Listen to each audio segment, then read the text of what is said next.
guys, Cheryl Aniyahan here. For today, I want to show you how to make waterless sinigang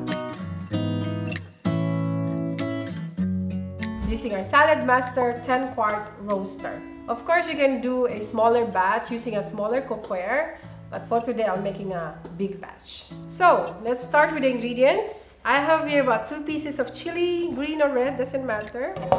3 tomatoes, which I cut into 4. I got 2 pieces of eggplant, which I cut like this. And now I'm going to use the Saladmaster machine to use cone number 4. I'll cut parsnip.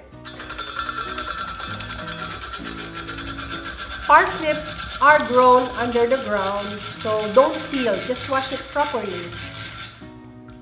You can also use radish if you want to. And if you're not aware about parsnip, it tastes like mangoes. A bit sour and a bit sweet. So I like this one. And let's put onion using cone number 4 as well. So now we are going to use our 10-quart roaster. You can also use 7-quart roaster or a 3-quart roaster, depending on how big you are cooking. So we're cooking pork sinigang. So what you're going to do is to just wash the pork, about 1 kilo.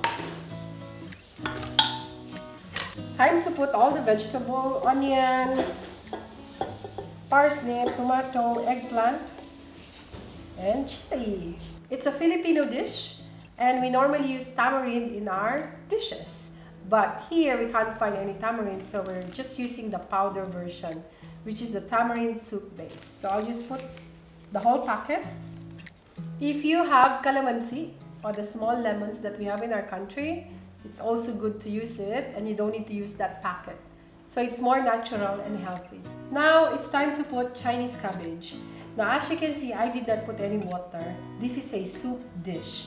The reason being because if we put water in our cooking, water is a very hungry solvent. It dissolves the nutrition in our food. So our sinigang will be a bit bland. That's why we ended up putting more seasonings like salt or fish sauce. I don't like to put those things, that's why I'm not putting any water.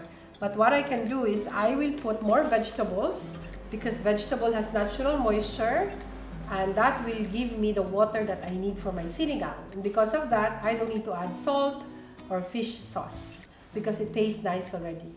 Now, one tip I can give you is before you put the Chinese cabbage or every vegetable or meat that you put, just wash it and then put it here right away.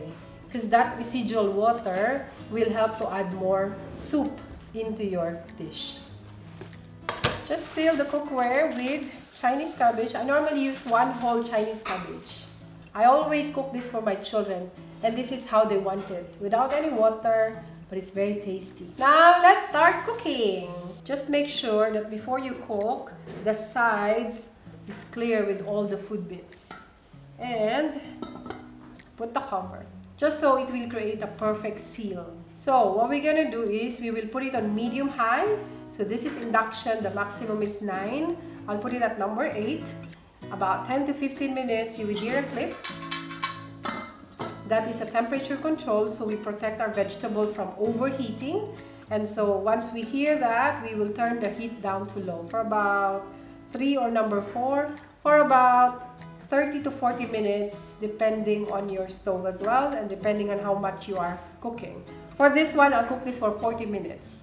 But if you are cooking a smaller batch, then 30 minutes is okay.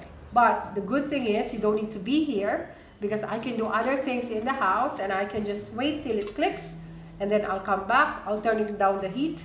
I don't need to keep stirring, I don't even have to be here, and the cookware is still clean after even I finished cooking. After 40 minutes, the stove, the cookware, still clean. So you don't need to spend extra time cleaning.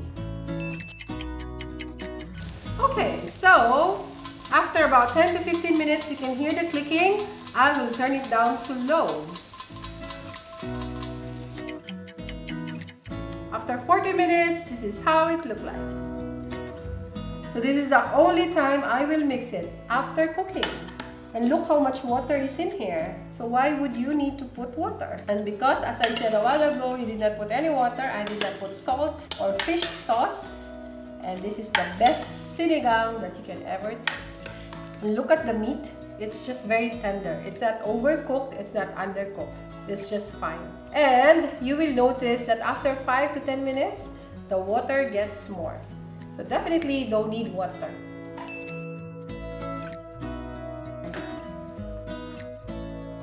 Thanks for watching! And if you like this video, please don't forget to hit the like and subscribe button.